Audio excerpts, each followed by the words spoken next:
novamente, treinei uma pessoa, saí. Peguei 4,5 pau na mão. 4,5 pau na mão. Foi tua rescisão? Minha rescisão. Eu lembro como se fosse hoje, R$4.500.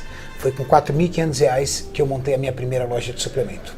Fui numa loja chamada Léo Madeiras, comprei chapa de madeira com revestimento de...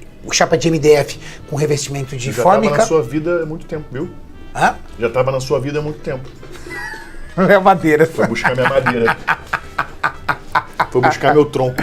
O tronco. O Blazer odeia as piadas, olha a cara dele. A cara do Blazer. E aí, Blazer, pô? Eu não gosto. Comprei umas madeiras na Léo Madeiras, comprei alguns perfilados de ferro, tubo quadrado, paguei para um serralheiro soldar, meti na parede, pintei. Mas que parede? Eu e o sócio. Não, aluguei uma loja na cidade de Diadema. Ah, tá. Aí tudo me chamando de retardado, né? Pô, Diadema é uma cidade carente, não tem condição de ter loja, tal, tudo, pá. Tinha um sócio. E o suplemento, como entrou? Não, tinha 4,5 pau, calma. Aí comprei madeira, comprei isso, pintei, a gente pintou, tal, tudo, limpa a porta, sobrou quanto? Ah, sobrou 1,5 pau. Vamos botar o suplemento, velho. Era mó barato. A prateleira era assim, ó, aqui daqui, aí daqui, entendeu? Já foi naquelas prateleiras de loja de suplemento? Que acabou, que acaba. Fica aqueles negócios, entendeu? Aí o que você faz? Aí eu tinha uma manha. A manha é o seguinte, tá? Se você tá falindo, tem sua loja, o lance você faz assim, ó. Entendeu? Porque você ficar assim, ó, fica muito aberto. Você faz assim, já dá um destaque, dá um entendeu? clima, dá um clima. Cara, foi assim que eu montei a minha primeira loja de suplemento. Maneiro. Aí de 1.500, foi lucrando um pouquinho. Aí eu acabei comprando a parte do meu sócio depois, chamei o Júlio para trabalhar comigo. Aí o Júlio trabalhou comigo por um período, até quando ele resolveu encarar de cabeça o esporte, viver do esporte, ser atleta. Aí ele acabou saindo da loja. Então, eu sei que vocês combinaram, né, de não falar sobre isso, mas... Não, a gente não fala o motivo da briga. O motivo, perdão. Um dia vai haver essa conversa. Mas o que aconteceu nessa época, assim? Ele trabalhava como vendedor para você. Trabalhava comigo. Né? E daí ele saiu com a briga, mas o que ele foi fazer? O Júlio, ele foi ser atleta. Ele pegou um patrocínio de uma marca que existia na época, chamava Steel Nutrition. Eu lembro. Que chegou e falou assim, ó, o que você recebe na loja, eu vou te pagar. Pra você ser atleta. Isso. E aí, junto com isso, ele começou a dar consultoria para outros atletas, assim, ajudar outros atletas a competir. Aumentou a renda um pouquinho. E aumentou a renda um pouquinho, o Julião foi meter as caras, o Júlio ralou muito, se ferrou muito. Hoje, o Júlio chegar onde ele chegou, ele comeu muito pão que o diabo amassou, muito, velho, muito. Sim, sabe, de viajar pro exterior para competir só com a grana de ida, sem a grana da volta, de ir para lugares e olhar e falar assim, cara, eu não tenho dinheiro, só tenho as marmitas azedas. Falou, meu Deus do céu, mas não tinha dinheiro. E come azedada mesmo. Assim. E eu, Léo, já mudei o meu rumo. Quando eu competi, e aí quando o Júlio saiu da loja, eu olhei o esporte, falei, cara, isso aqui não vai dar o que eu quero. Aí veio lá a minha infância e eu tinha feito uma promessa para mim. Teu pai pedindo para tu ser empresário. E não atleta. E eu tinha uma promessa comigo mesmo. Ser dono de uma empresa para dar emprego pro meu pai, inclusive, na área. E aí, Léo, eu saí do cenário competitivo e me dediquei exclusivamente à minha vida como empresário. Então, eu abri uma loja, abri 2, abri 3, abri 4 e continuei trabalhando na área química. Então eu trabalhava na área química, só que o que acontece? Eu fui evoluindo na área química, porque eu concluí minha faculdade, fiz pós-graduações, fui crescendo, e aí eu fui evoluindo na área química. Então eu me tornei um executivo da área química, então eu tinha um salário bom na área química, e além disso, eu me tornei um empresário do ramo de suplementação, ao ponto de chegar um dia a ter 7 lojas físicas, não era a época ainda do online, e uma distribuidora de suplementos. Mesmo trabalhando com a química. Mesmo trabalhando com a química. E por mais que eu ganhasse muito dinheiro... Mas na química você não era empresário, você era funcionário. Funcionário. Eu sempre fui Red, entendeu? Eu sempre fui químico responsável, diretor de empresa. E mesmo assim, o meu salário na química ainda era pequeno perto do que eu já ganhava como empresário na suplementação. Mas alguma coisa me impedia de sair da área química, cara. É muito louco. eu falo que eu não consigo entender porque eu continuava trabalhando. Por mais que eu tivesse, por exemplo, na época, um salário, por exemplo, de 20 mil reais como um diretor de uma empresa, isso já era muito pequeno. Léo, com 22 anos de idade, eu estava ferrado. Com 27 anos de idade, eu tinha R$1 milhão na conta. Dinheiro, físico já. É outra história. Tava outra história, totalmente virada, com 27 anos. Só que, com 30 anos de idade, no auge da minha carreira como empresário da suplementação esportiva, surgiu uma oportunidade de comprar 50% dos ativos da fábrica que eu trabalhava. Essa fábrica que eu sou dono, essa indústria que fabrica princípio ativo de medicamentos, essa indústria farmoquímica que eu trabalho, que eu sou dono, eu sou funcionário dela desde o ano de 2001. Faz muito tempo. Faz muito tempo. Boa, Henrique. Lindo, hein? Olha isso. O que você preparou pra nós aqui, Henrique? Olha, um filé de salmão grelhado, tá? Com legumes na broilha, totalmente zero gordura, não tem azeite, não vai óleo, tá bom? O chefe só colocou um pouquinho de azeite de manjericão em volta, só pra dar Pra dar um clima. um gostinho.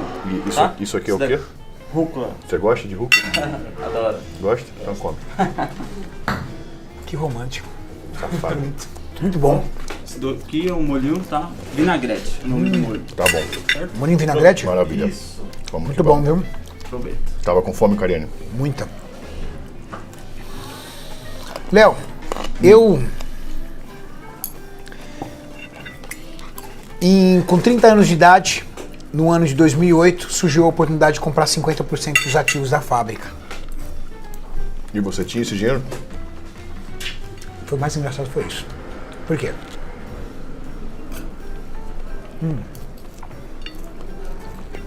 Nossa, mas tá bom, hein? Tá bom, né? Olha, gente, Pode começar Quem devagar for de São que Paulo- é editado. quem for de São Paulo tem que vir no bistrô aqui. Aqui é outro nível, né, Tá mano? louco, cara. Eu falei que você ia gostar, mas eu Porra. tenho uma mulher aqui, pode entrar. Vou trazer. O meu diretor, na época, me conhecia como funcionário. Ninguém conhece a vida fora do escritório. Ainda mais de um ramo que não tem muito... Então, o meu diretor virou e falou assim: vou vender a empresa para um grupo alemão. Ele arrumou.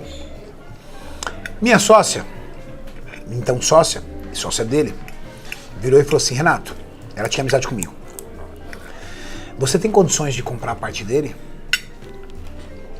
Eu falei: quanto que é? Renato, é assim, assim, assado. Eu falei: olha, se compor, parcelar uma parte, der uma entrada, dividir, eu consigo. Ela falou: se você consegue, consigo. Aí ela entrou na sala e falou assim: ó, você vai vender pro Renato. Aí ele começou a dar risada. E riu da tua O cara. Renato não tem grana pra... Não tava lá. Renato não tem grana pra comprar. Mas riu da Ouve ele. Aí eu chamei, aí ele me chamou e falei assim: olha, eu queria comprar a parte da sua empresa. Aí ele deu risada, ele falou assim: você tem dinheiro pra comprar? Eu falei: não, vamos fazer um acordo, vamos sentar e vamos ver se não tem dinheiro. Ele falou assim: é tanto. Eu falei: tá bom, eu vou comprar uma proposta pra você. Cara, esse cara me olhou de um jeito do tipo: ele tá me roubando, velho. Não é possível, esse cara tá me Esse roubando. cara tá me enrolando. Não vai pagar. Me roubando. Só que ele nunca tinha percebido que o meu carro era melhor que o dele. Nós tínhamos o mesmo carro na época. Estamos falando de 2007 para 2008. Nós tínhamos um Vectra, na época, o Vectra. E era o Vectra top de linha. Tinha dois modelos, a gente tinha o top de linha. Só que o meu era do ano. Era o pica. Era o do ano e o dele já tinha uns 2, 3 aninhos.